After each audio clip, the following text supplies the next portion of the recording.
বনগাঁ সাংগঠনিক জেলার উদ্যোগে বনগাঁ নীলদর্পণ ভবনে এক অনুষ্ঠানের আয়োজন করা হয়। অনুষ্ঠানে প্রদীপ প্রজ্বলন করেন রাজ্যের খাদ্যমন্ত্রী অশোক কীর্তনিয়া। উপস্থিত ছিলেন স্থানীয় বিধায়ক সহ বিজেপি জেলা এবং সাংগঠনিক নেতৃত্ব। এদিন ডক্টর শ্যামাপ্রসাদ মুখোপাধ্যায়ের প্রতিকৃতিতে মাল্যদান করে শ্রদ্ধা জানান উপস্থিত অতিথিরা। বক্তব্য রাখতে গিয়ে অশোক কীর্তনিয়া বলেন, 1947 সালের 20 জুন বাংলা বিভাজন সংক্রান্ত ঐতিহাসিক সিদ্ধান্তের মধ্য দিয়ে পশ্চিমবঙ্গে জন্ম হয় এবং সেই আন্দোলনের অন্যতম প্রধান নেতৃত্বে ছিলেন ডক্টর শ্যামাপ্রসাদ মুখোপাধ্যায়। তিনি আজ অভিযোগ করে বলেন, দীর্ঘদিন ধরে পশ্চিমবঙ্গের প্রকৃত ইতিহাসকে বিকৃত করে তুলে ধরা হয়েছে এবং নতুন প্রজন্মকে ভুল ধারণা দেওয়া হয়েছে। তাই আগামী প্রজন্ম যাতে সঠিক ইতিহাস জানতে পারে, সেই লক্ষ্যে রাজ্যের শিক্ষামন্ত্রীর কাছে ইতিহাস পাঠে পশ্চিমবঙ্গ গঠনের প্রকৃত ঘটনাবলী অন্তর্ভুক্ত করার আবেদন জানান তিনি।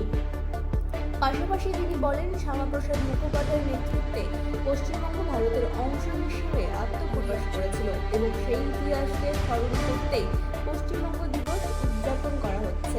আজকে যে 20 জুন যেভাবে ইতিহাসকে ভুল পথে চালিত করেছিল বিগত সরকারগুলো, কারণ এই 20 জুনের যা গুরুত্ব বা মাহাত্ম্য 1947 সালের পরবর্তী প্রজন্ম তাদেরকে জানতে বা বুঝতে দেওয়া হয়নি।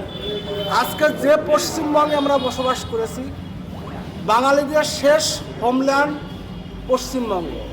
আজকেই তখনকার বাংলা যে আইনসভা ছিল, সে আইনসভায় বিপুল ভোটে জয়ী হয়ে শ্যামাপ্রসাদ মুখার্জির নেতৃত্বে পশ্চিমবঙ্গ ভারতবর্ষের সঙ্গে অন্তর্ভুক্ত হয়।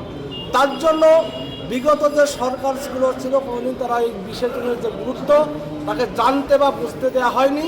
তাই আমি এখানে দাঁড়িয়ে বলে যাব, পরবর্তী প্রজন্ম যারা আছেন, যারা ইতিহাসকে ভুল পথে চালিত করেছেন, সঠিকভাবে আমাদের পশ্চিমবঙ্গের যে শিক্ষামন্ত্রী থাকবে তার কাছে আমার দাবি থাকবে, আপনি এই ব্যাপারটাকে গুরুত্ব সহকারে দেখবেন এবং পাঠ্যপুস্তকে বিষয়গুলোর যে গুরুত্ব ছিল সেটা তুলে ধরেন।